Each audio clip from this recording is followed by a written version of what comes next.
பாராளுமன்றத்தில் பட்ஜெட் மீதான விவாதத்தின் போது எதிர்க்கட்சி தலைவர் ராகுல் ஜூலை 29 அன்று பேசிய பேச்சால் அவையில் அனல் பறந்தது.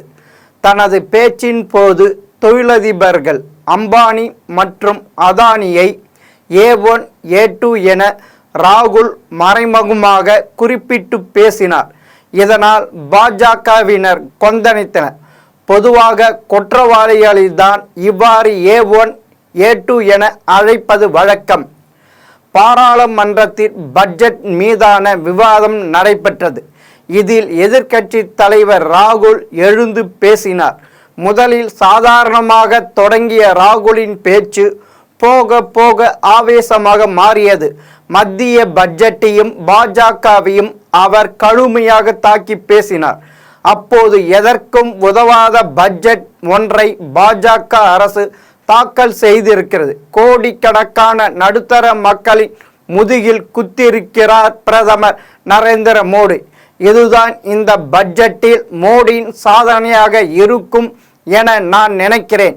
இந்தியாவில் உள்ள 93% மக்களுக்கு எந்த சலுகையும் அறிவிப்பும் பட்ஜெட்டில் வெளியாகவில்லை. ஆனால் விமான நிலையம், ரயில் நிலையங்கள் ஆகியவை அம்பானி அதானியிடம் ஒப்படைக்கப்பட்டு இருக்கிறது. ஏற்கனவே பண மதிப்பு இழப்பு நடவடிக்கையின் மூலம் இளைஞர்களின் வேலை வாய்ப்பை குழி தோண்டி புதைத்து விட்டார் மோடி. இப்போதாவது பட்ஜெட்டில் இளைஞர்களின் வேலை வாய்ப்பு தொடர்பாக ஏதேனும் அறிவிப்பு வெளியாகுமா என்று பார்த்தோம். ஆனால் இதிலும் எந்த அறிவிப்பும் இல்லை. ஒருவேளை கொரோனா காலத்தில் தட்டுவது, செல்போன் டார்ச் அடிக்க சொன்னதை தான் இளைஞருக்கு அரசு கொடுக்கும் வேலை வாய்ப்பு என மோடி நினைத்து விட்டார் என தோன்றுகிறது.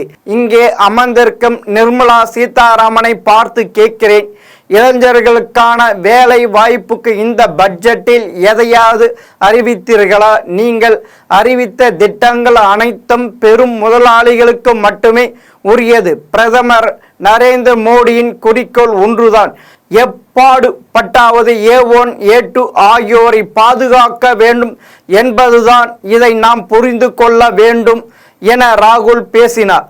ராகுல் காந்தி இவ்வாறு பேசியதும் பாஜக எம்பிக்கள் கொந்தளித்து கூச்சலிட்டனர். ராகுல் காந்தியை விமர்சித்து அவர்கள் கோஷம் எழுப்பினர்.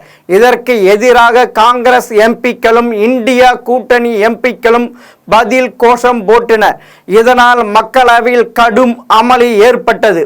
ராகுல் நேரடியாக சொன்னாமல் A1 A2 குற்றவாளிகள் என சொன்னது வேறு யாரும் அல்ல, அந்த குற்றவாளிகள் அதானி அம்பானி தான். இதை மக்களே புரிந்து கொள்ளட்டும் என்பதற்காக மறைமுகமாக அப்படி சொல்லி சமாளித்திருக்கிறார். இப்போது பாராளுமன்றத்தில் யாரும் எண்ணி பார்க்க முடியாத அளவிற்கு வெளுத்து கட்டுகிறார் ராகுல். இனி மோடி தண்ணிதான் இவரிடம் குடிக்க வேண்டும். அப்பு அமுல் பேபி என சொல்லி கேலி செய்த மோடிக்கு வட்டியும் முதலமாக கொடுத்து கொண்டிருக்கிறார் ராகுல். மீண்டும் இன்னொரு தகவலோடு சந்திக்கிறேன். வணக்கம்.